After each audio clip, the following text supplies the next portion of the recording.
Turns out we can get away with that. People aren't too offended at the fact that we don't know shit. It seems like people are mostly okay with it. Yeah. I love all there was one guy that commented on the Gibson thing and was just like, I love the 307 Reacts guys. They're usually on point with most of their stuff, but they definitely missed on this one. And he was like, but they're also the first guys to admit that like they know when they're wrong, and it's like, fuck yeah, dude, I ain't out here to prove anything, bro.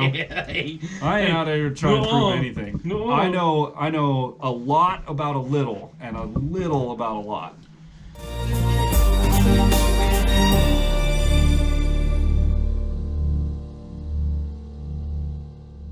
Wow. Oh my God. Okay. What a B-roll. All right. That's end of the episode. Okay. 307 Reacts. I'm Matt. That's Chris. If you want to hear the craziest story about a van ever, wait till the end of the episode. You got to check the B-roll on this one because what? How is it? What? Okay. Anyways, on the screen in front of us. Highly recommended, requested, commented. How many messages did you get? I got like between 15 to 17 messages just today. Y'all don't send me messages on Instagram or on Facebook, and that's okay. I don't have a problem with that. And I still got like a handful of messages from people that were like, "Hey, this one just came out. You guys got to check this one out." And then in YouTube, I got other reactors all over the place. So it's crazy. It is two country singers try to sing opera, and Nessun Dorma. Did I say that right, or did I probably mispronounced it? I don't know, but it's Austin Brown and Rob Lundquist. Yeah, boy. Now, here's the thing. A lot of people would go, oh, country singers try to sing opera. Here's the thing. Austin Brown has got really close to opera before, and Rob has a really good classical vocal training and background. So, like, this is not really... if you told me that they sang opera, I'd be, oh, okay, yeah, that sounds about right. I am interested. Like, I don't know any of the context about this at all. I don't know if this is going to be a funny thing or if they're just going to get up here and destroy this right now, like crush it, or like I don't know. Do you know anything about? All I know is I got a whole bunch of messages react to this now. You guys have to react to the new one. People showed up to my house, put guns to my head, so here we are. Okay. Okay, Upchurch, calm down. Hang on a second. Whoa. All right, so anyways, like, comment, subscribe. It's our boys from Home Free. You know it. What's up, Home Fries, Hog Fries, all the family. You're all here. All the fam. Yeah, the graphics going across the top, the windows coming up. Let's do the thing, shall we? Here we go.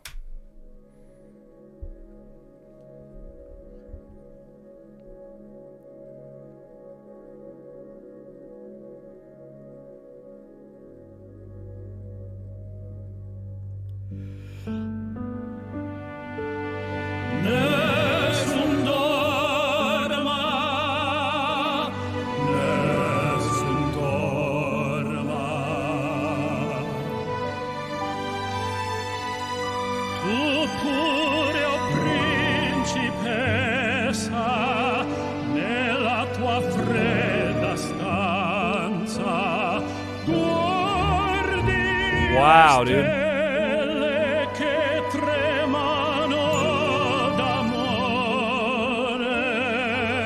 Dang, dude. Rob Lundquist has got that very good wind control. Heavy Italiano kind of. Yeah. Dude, that's amore, bud. That's amore. Wow. Crushing it. I believe, and you guys are going to let me know that I'm wrong. I believe that this is either Latin or French. I don't know if it's Italian, Latin. I don't know. I'm just saying. It's what it sounds like to me, right? Like, I'm from the middle of literally nowhere. So I'm going to say it's Latin. Sure. Well, whatever it is, he's crushing it right now. It's really like, good. Just that, I don't know. I was not expecting them to just come out and have this insane, like, oh, dude. Great singers, obviously. But, like, opera's a whole different kind of movement, right? Well, I mean, relatively, it's all the same. Singing anything, you're going to use pushing air you're pushing air pushing through a air set and of using your cords. vocal muscles and things where like that. Where it gets different is the placement, right? So the placement of your vocal, whereas, let's say, let's pick the phonic ooh, right? So when you go to opera, you're not going to have a whole lot of oohs. You're going to have more ohs. Oh, yeah, like which if you look at my mouth, which it may be hard to see because a microphone and shit, but you got ooh. You see how my lips are more ooh, or oh. You notice how they come down and back. So oh and ooh. A lot of opera is a little more back placed rather than front placed on O vowels, A vowels. A vowels are typically don't exist. They're all A's, right? So I mean, it's all about vowel placement. In operas, there's no you don't sing into a microphone, right? You get up on it in a shell and you just it project, depends on right? the venue. Does it? Okay. Yeah, I know typically operas in God, what am I thinking? I've performed there before. Carnegie Hall. Typically, operas in there, the acoustics are so good they don't need one. You don't need one. And isn't that like, I don't know. I don't know anything about the history of. I'm terrible with history of music. I mean, the thing like is opera is so old that like the technology didn't exist back then. You had to project, right? Yeah, so that's part of the reason why opera is so bold and so like you know your voice is always you're very forward and there's a lot of movement of air and you but it also has like very like grand dynamics, right? Like there's these super great crescendos and decrescendos that happen to where they're singing real low and it pulls the audience in and then all of a sudden they're big back open again. Oh yeah, it's a cool thing. It's a big movement. So it's I don't know. I'm just trying to figure out like it's so forward and full and bold, man. Like it's a cool thing. There's a lot of power in opera, man. It's kind of interesting. A lot of wind. Lot of wind. Let's go. Let's see. Do we go back or no? No. Okay. Here we go.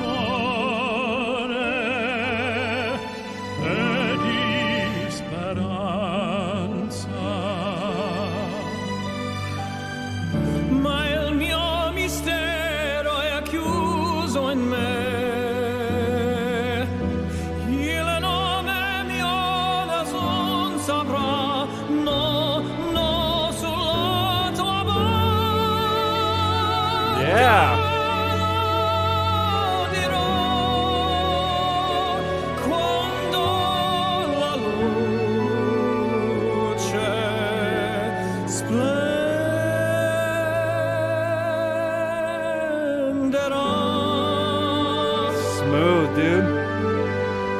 Okay. Listen. We'll be the first to admit we don't know shit. Yeah. Yeah. As far as languages goes, is there a difference between Italian and French? I'm going to go ahead and say... I feel like Italians speak French, but I could be completely wrong. Well, Canadians speak French too. French Canadian? Well, yeah. Like I actually don't know. I really don't know. Because I was thinking back, I was like, it doesn't sound like Latin. It sounds Italian to me, but it sounds Italian, but it's Italian French. Like, have I been calling it the wrong? Because when we were in high school, we did music, and it's like language Italian. Yeah. Okay, is the language Italian, or is it just French, and the country of origin is Italy, which makes it Italian? Ben, bro, you got to help me out. I don't I don't know. Yeah, Ben. Bro. Ben will help. Okay. Anyway, Austin's part was fucking amazing. Yeah, like, what is there a certain like requirement for your voice? Because I know there are female opera singers, there are male opera singers. Is there a general like range that most opera singers live in? Because I feel like Austin's like kind of in some middle ground somewhere between what I know of opera, which is like nothing. Very little. So yeah. I mean, as far the most that I know from just my choral experience is typically when you're in choir as a kid, maybe you're middle school, preschool, baby, preschool, man, learn it up. Elementary school, middle school, high school. You all start learning the basics of opera because every other genre, like you build up those muscles and every other genre builds on those. So I would imagine that opera is just something that you might be a bass, you might be a baritone, you just make the performance what it is. You can still sing parts in those ranges. And typically operas are either solos or duos. Maybe trios, but very rarely more than that. And most vocal pieces of art, I mean, most musical pieces are, I mean, you can transpose them into different keys and different chords and things like that. So I guess, even if it was in a lower register and you didn't have that, you could be like, well, we're going to transpose it up to 2 keys up or whatever it is. Yeah. So, okay. Yeah, that's I've just never really, like I said, again, my knowledge of opera is I don't have any, basically. It's zero, basically. But from what I've seen in movies and what I've seen on TV and stuff, it's usually like a woman who's got like a super high range and can hit these insane notes, or a dude who's got this big, like a Rob. If you think of some good opera that's not Rob. a big woman. A big Rob. Anyway. Anyways. A good example of opera that's not the stereotypical like cartoon TV whatever is Phantom of the Opera. Yeah. Right. Okay. So they had a male and female part, and the male part for the most part kind of stayed in that lower register. He had a couple of high parts, but I mean, once again, it was a lot of duos. You didn't hear more than two typically. Right. Look, if you're not familiar with Phantom of the Opera, go listen. It's actually a really, really cool thing. Like they do there's like a drum beat and stuff in there eventually, and like it's actually a cool for the time that it came out and like the era and stuff. It's like it was way ahead of its time, and it still holds up today. There's schools still do it.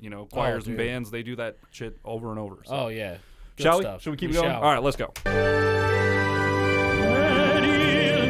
Bacio scioglierà il silenzio che mi fa mia.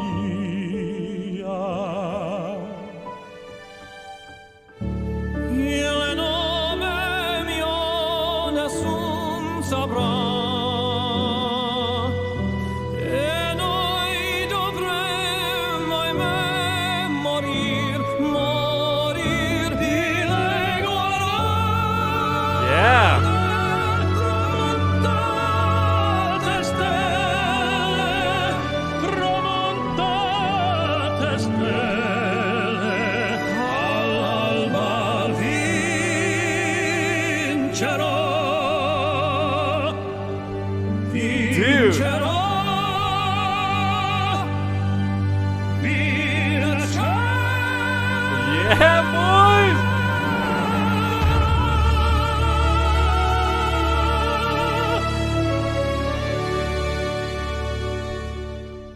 Very nice. Dude, I can totally understand how people have, like emotional experiences in live settings at operas, or even, in like some people at symphonies and stuff, even without having any words at all. Some people will just get so swept away with the music. I can see that, dude. Like those big notes, if you have a symphony playing underneath it and you're in this arena, especially an arena that's got acoustics where you don't need microphones and the music is just flowing through the place.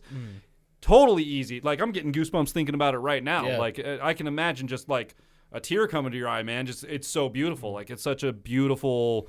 All the sound is colliding in such a harmonious way, and it's just Dude, I'll tell you this: David's Lamentation, which is a song that our choir performed when I was in high school, and I was actually not in choir when they first did it, but the year that I joined choir, we went and sang Carnegie Hall. And that was one of the songs that we did. And hearing that in that hall with no microphones, just straight acoustics, was something else. Like, dude, it was insane. And I'm sure you've experienced. There's even something about on a small scale. Like, I'm sure you've been in an auditorium on a stage by yourself, like with an acoustic guitar. Oh, yeah. And just singing and playing an acoustic guitar in a big open room like that is just like, it makes this impression, like especially when you start really belting it and you're like in an emotional part of the song and you're singing loud and like and then you sang stop. At the event center twice, and it's fucking something else. And you stop and you can still hear it kind of doing echoing, the thing. You're like, dude, around, there's so much energy in the room just from one voice. Like, that was brilliant. Like that was absolutely amazing. I really appreciate Austin's mid-range in that because it's something that I'm not familiar with, and again, my knowledge is zero. But yeah, and Rob, I mean, he, in my opinion, he could stand right up next to the next opera singer, and join in. Like he fits right in with the he's got that big, in my opinion, Italiano sounding. I don't know, dude. That thing. I don't know. My he rolls his R's very well. It's really good. Maybe that's what it was. His enunciation was really nice. Yeah. I don't know. That was amazing. That was incredible. Thank you guys. What, if you're gonna sing these, your enunciation has to be on point. And that's a thing too. Like that's a thing with opera too. Is it's supposed to be this very beautiful, perfect sounding. Pleasant production thing, right? Like opera is not a place to be fucking around with your notes. Yeah. Opera is like or your phonics. Don't be fucking your phonics, okay? No fucking phonics zone. No fucking okay? phonics, you guys. God, oh my God, and there goes half our subscribers. Sorry for all the F-bombs. Anyways, not sorry, kind of sorry. Welcome to Wyoming. That was incredible. 5 out of 5 backwards hats. Oh, yeah. I don't think there's going to be anything they'll ever do again that won't get 5 out of 5 backwards hats from us. That's it, man. I mean, okay, everything has a limit, right? Like everyone, we're not to go there. But like, nah, as long as they keep putting out music and keep doing content, dude, they're grandfathered in, man. Like they're done. Yeah. That was amazing. Well, if you guys like this episode, Tim Faust is next.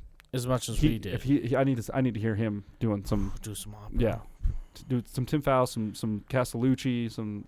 Get Dude, some. what? Okay, hold on. Before we get into this outro, what if we got Tim Faust?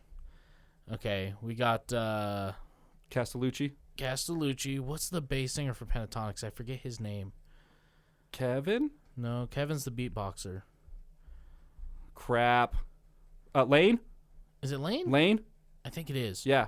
The dude that played in the Oogie Boogie Man, right? It was he was Zero in the Oogie Boogie Man, right? That was voice play. That's voice play. God damn it, that's Lane. Crap. I can't remember. I can't remember. Anyway, get all the bass singers from the voice play. Let's even say Voctive. Sure. Okay? Yeah. Pentatonics and Home Free. Get all the bass guys together and do a classical piece. That might exist somewhere already. I don't. Dude, I would love to hear them sing Shenandoah. Oh my Shannon. Yeah. I long to see you. Well, anyways, you heard it here first. Oh, hey, we got lightning coming out. We got some lightning. I don't know if you guys saw that. I rolled that window back up in my truck. Oh shit, my windows are down. I should probably go roll them up. Probably do that. Anyway, if you guys like this episode as much as we did, be sure to leave a thumbs up, smash that subscribe button, click the bell, become part of the notification gang. And with that, we'll see you guys next time. Ow. Lightning strikes, thunder rolls. And thunder rolls. Oh, that's what it is. The lightning strikes. Bam, bam, bam. The zip tied battery cable thing has got me. Oh, I'm still fucked up. I'm still fucked up on that, dude. Listen, okay. This guy is 54, 53 years old. You heard it right. His whole life. Zip tied battery cable. Yes. Okay. Insert picture here. I'll be sure to say. Yeah, do it. Listen, okay. I told this guy, he had this van for years, okay? He brought it into the shop when he moved to town because he used to live in Gillette. He moved here to Casper for a job, and he goes, "Hey, man, do you think you can change the oil on my van? It's leaking some coolant." So I get this thing in. Oh, dude. Water pump's leaking, rear main seal's leaking, valve covers are leaking, and the brand new starter that he just had put in is soaked in so much oil that brand new starter is starting to go bad again. There is rust holes in this thing the size of a football. Okay, listen. How is it even together? Like, great van. One pothole away from just falling apart, okay? From just being like that Disney cartoon where the car just like collapses around him and he's just driving on the chassis on the ground, dude. Right? That thing. And he'd be like, "Oh, where'd it go?" He'd be like, "Oh." Well, y'all get home, the back half of the van's over on the fucking freeway He'd be somewhere. calling you in the middle of the road on that thing. Just, "Hey, Chris, So the car still drives, but it's missing the whole back half. I think I can get it to the shop. Are you? Can you take a look at it?" So listen, the whole reason this van rusted out so bad is because he's owned the vehicle 15 years, never once took it to a car wash, ever. Wow, so all that salt and corrosion all from the salt, it the just water, sits there and sits there and sits there. So I got him a new van, right? Hey, customer come in with this van, needs a little bit of work. They don't have the money to do it. Bought it for $500. Do you want it? He's like, "What does it need?" I give him a list. He goes, "Cool. Fix the stuff it needs." He added a few things. I want the seat to work. I want the AC to work. I need a new windshield. Like, whatever. Okay. So I go and get that stuff going. Now I tell him, I go, "Danny, I swear to God, this van, at the very least, better get washed 4 times a year, okay? once a quarter, man. Once in the middle of summer, once at the beginning of fall, okay? Once at the end of winter, and then once again at the beginning or the end of spring or beginning of summer." Because you got a lot of, like, around Wyoming, it's the wind, right? Blows dust and road salt and dude, the salt around here is brutal on cars, man. It will eat cars alive. Luckily, Wyoming uses a little more sand in That's in true. their mix. We've been using Like, a lot of sand yeah. lately, for sure. But Last year was like that all awesome. gets in there and strips off your paint and clear coat and everything else. So you need to keep up on washing. I mean, your wheels are still This whipping that is shit up what in there. this you know? man tells me. I don't know how. You have been on this fucking planet He for does- to wash a 54 car? years, and he does not. He has never in his life washed a car. You don't have to. Ever. All you have to do is sit there. If you really want to, If you you really just want to, you go drive through an into a automatic window wash. and just sit there, and it does Yeah. it for you. What? So he's never been through a car wash either. No. He's never like taken a car through a car. I No. mean, might have sat through one once in his life. No. But like, Never. what? Ever. Who is this man? Who is Listen. this man? Educate yourselves on everything. Learn a Ask little about it. questions, okay? Learn a little It's about a lot. Okay. Learn a little about a lot. It's Yeah. totally fine. You'll be okay.